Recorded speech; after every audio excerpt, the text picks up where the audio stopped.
Hello guys, welcome back to my channel and hope you all are doing great. Today I'm going to make whiskey cherry smash. I'm going to use this cherry. I don't have fresh ones, so I'm going to use this one anyway.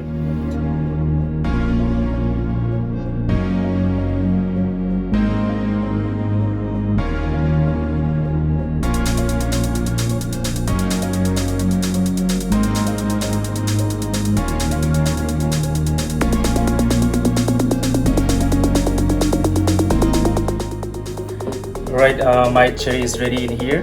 I'm gonna use later. So let's get ready with my glass first. I'm gonna put some ice in here.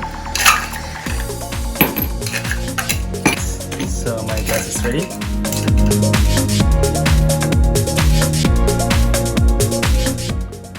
Three ounces of Crown Royal whiskey. Great. And I'm just gonna use 1 ounce of simple syrup.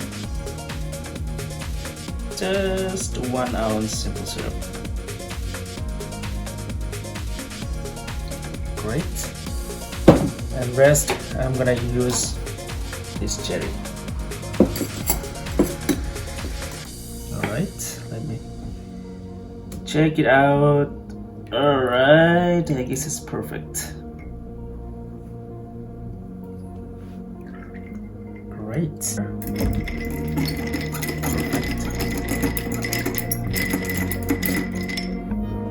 Yes. Your drink is ready. Whiskey cherry smash. Cheers.